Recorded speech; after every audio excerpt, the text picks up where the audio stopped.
স্বৈরাচারী সরকারকে হাঁটাতে গেলে স্বৈরাচারী পন্থাতেই হাঁটাতে হয় এবং সেই দায়িত্বটা মানুষকেই গ্রহণ করতে হবে, কোনো রাজনৈতিক দলের পক্ষে সম্ভব নয়। হরিয়ানা ঠিক একইভাবে বিজেপির নেতা বলেছেন, আমরা ক্ষমতায় আসবো, সব ব্যবস্থা আমাদের করা আছে। এখানেও সব ব্যবস্থা করা আছে। বিহারেও ওরা এই পদ্ধতির মাধ্যমেই আজকে এনডিএকে জেতালো নির্বাচন কমিশন, এখানেও সেই চেষ্টা করবে।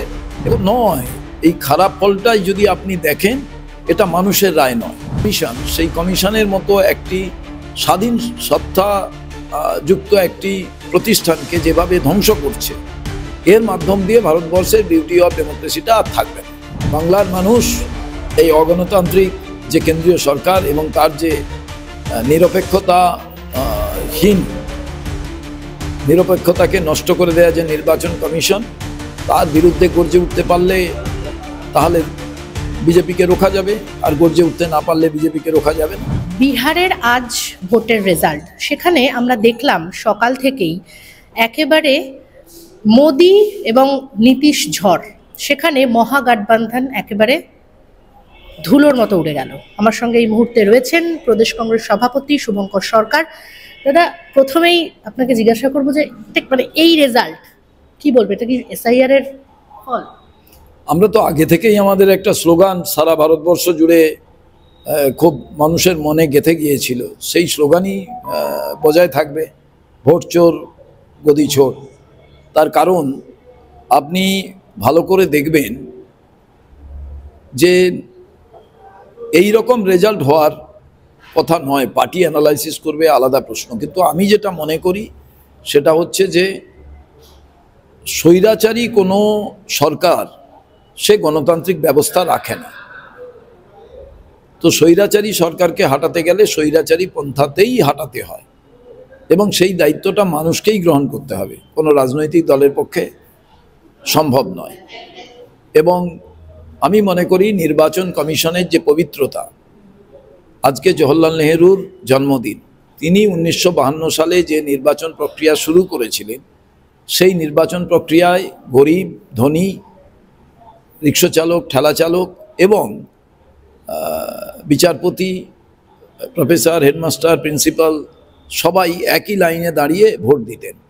তার কারণ ভারতবর্ষে multi party, multi culture, multi language যেই বহুত্ববাদের বিষয়টা ছিল, যেটা বিউটি অফ ডেমোক্রেসি, আজকে কিন্তু একের পর এক রাজ্যের নির্বাচন, যে নির্বাচনের মধ্যে দিয়ে নির্বাচন কমিশন তার পবিত্রতা নষ্ট করেছে, ক্রেডিবিলিটি নষ্ট করেছে এবং একটা নেক্সাস তৈরি করেছে, যে নেক্সাসটা আজকে শাসক দলের সঙ্গে, বিজেপির সঙ্গে যে অশুভ সন্ধি, সেই অশুভ সন্ধির পরিণাম আপনারা ভালো করেই জানেন। 2019 হয়েছে ভোট লোকসভার, আপনারা হরিয়ানার ভোট জানেন, মহারাষ্ট্রের ভোট জানেন, কর্ণাটকের একটি লোকসভা কেন্দ্র জানেন এবং বিহারে তারই পুনরাবৃত্তি ঘটবে, এটা সবাই জানতো। মানে আপনারা আশা করেছিলেন যে বিহারে কংগ্রেস এতটা খারাপ ফল করবে? খারাপ তো নয়, এই খারাপ ফলটাই যদি আপনি দেখেন, এটা মানুষের রায় নয়। পুরো পরিণাম এখনো আসেনি, আমার বলা ঠিক হবে না, কিন্তু বিহারের এই ভোটের রেজাল্ট এটা প্রমাণ করে দেয় যে মানুষের রায় প্রতিফলিত হয়নি। এটা সম্পূর্ণভাবে নির্বাচন কমিশনের যে নিরপেক্ষতাহীন যে তাদের সিদ্ধান্ত, সেই সিদ্ধান্তের পরিণতিই কিন্তু এই বিহারের নির্বাচন, এটা বিহারের সমস্ত মানুষ জানে। একদমই। অমিত শাহ বলেছিলেন ভোটের আগে, বিহারের নির্বাচনের আগে বলেছিলেন যে রাহুল গান্ধীকে জবাব দেবে, মানে বিহারের ভোটের পর রাহুল গান্ধী জবাব পাবে। তিনি ছট পুজো সম্পর্কে কোনো একটা মন্তব্য করেছিলেন, সেই মন্তব্যের পরিপ্রেক্ষিতে তো সেই রেজাল্টই কি পেল? এগুলো কোনো কথা নয়, এগুলো একটাই কথা। তার কারণ হরিয়ানা ঠিক একইভাবে বিজেপির নেতা বলেছেন, আমরা ক্ষমতায় আসবো, সব ব্যবস্থা আমাদের করা আছে। এখানেও সব ব্যবস্থা করা আছে। ওই জন্যই তো বলেছি, স্বৈরাচারী সরকারকে হাঁটাতে গেলে স্বৈরাচারী পন্থা প্রয়োজন। কিন্তু ভারতবর্ষে জাতীয় কংগ্রেস গণতান্ত্রিক ব্যবস্থা কায়েমের মধ্যে দিয়ে 1952 সালের পর থেকে নির্বাচন পদ্ধতির মাধ্যমে, সে নির্বাচন নিয়ে অভিযোগ থাকলেও সেই পদ্ধতির মাধ্যমেই সরকার তৈরি হয়। আমরা সেই পদ্ধতি কায়েম রাখতে চাই, কিন্তু বিজেপি যেভাবে গণতান্ত্রিক প্রক্রিয়াকে নষ্ট করছে, নির্বাচন যে কমিশন, সেই কমিশনের মতো একটি স্বাধীন সত্তা যুক্ত একটি প্রতিষ্ঠানকে যেভাবে ধ্বংস করছে, এর মাধ্যম দিয়ে ভারতবর্ষের বিউটি অফ ডেমোক্রেসিটা আর থাকবে না। বিহারের ভোটের যে রেজাল্ট, সেখানে যেভাবে এনডিএ এগিয়ে গিয়েছে, সেক্ষেত্রে বাংলায় 2026-এর নির্বাচন, তো বাংলায় কি এর কোনো প্রভাব পড়তে পারে? আপনি কি বাংলার মাটি বড় দুর্জয় ঘাঁটি, তার মানে প্রভাব সেই অর্থে পড়বে না বলছেন? বাংলার মানুষ এই অগণতান্ত্রিক যে কেন্দ্রীয় সরকার এবং তার যে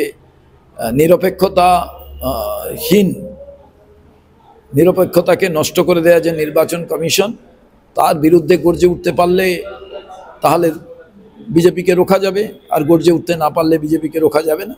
শুভেন্দু অধিকারী আজকে বিহারের রেজাল্টের পর যেটা জানাচ্ছেন সেটা হচ্ছে যে এই যে এসআইআর হচ্ছে, সেই এসআইআর এর ফলে যে বাংলার ভোটার লিস্ট শুদ্ধ হচ্ছে, সেই শুদ্ধ ভোটার লিস্টেই বিজেপি জিতবে বলছে। আপনাকে আজ একটা কথা বলি, এসআইআর এর বিরোধী কেউ নয়, কিন্তু এসআইআরটা যদি সংবিধান মোতাবেক আইন অনুযায়ী না হয়, যদি পলিটিক্যাল মোটিভেটেড হয়, এসআইআরটা যদি রাজনৈতিক উদ্দেশ্য প্রণোদিত হয়, আমরা কোনো সময় এসআইআর এর বিপক্ষে নই।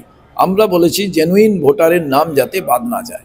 মৃত ভোটার, অবাঞ্ছিত ভোটার, একজন ভোটারের নাম 5 জায়গায় আছে, এগুলোর নাম বাদ দেওয়ার ক্ষেত্রে আমার মনে হয় কংগ্রেস কোথাও বাধা দেয়নি। আমরা যে সুপ্রিম কোর্টে গেছি, আমরা সেখানেও কিন্তু এসআইআর এর বিপক্ষে নয়, আমরা বিপক্ষে হচ্ছে যে পলিটিক্যাল মোটিভেটেড এসআইআর, যেখানে এত যুদ্ধকালীন তৎপরতায় কেন এসআইআর হচ্ছে। এর থেকেই তো প্রমাণিত যে বিহারেও ওরা এই পদ্ধতির মাধ্যমেই আজকে এনডিএকে জেতালো নির্বাচন কমিশন, এখানেও সেই চেষ্টা করবে। এবার বাংলার মানুষ যদি গণতান্ত্রিক প্রক্রিয়ায় তারা ভাবেন যে নির্বাচন পদ্ধতিকে রাখা দরকার নিরপেক্ষভাবে, আর তারা যদি মনে করেন যে এই স্বৈরাচারী সরকার যা করছে তাকে মেনে নিতে হবে, তাহলে তার পরিণাম আলাদা হবে। আরো ভালো ভালো খবর দেখতে সাবস্ক্রাইব করুন বাংলা হান্টের ইউটিউব চ্যানেল। বাংলা হান্টের আরো খবর দেখতে নজর রাখুন। বাংলা খবর মানেই বাংলা হান্ট।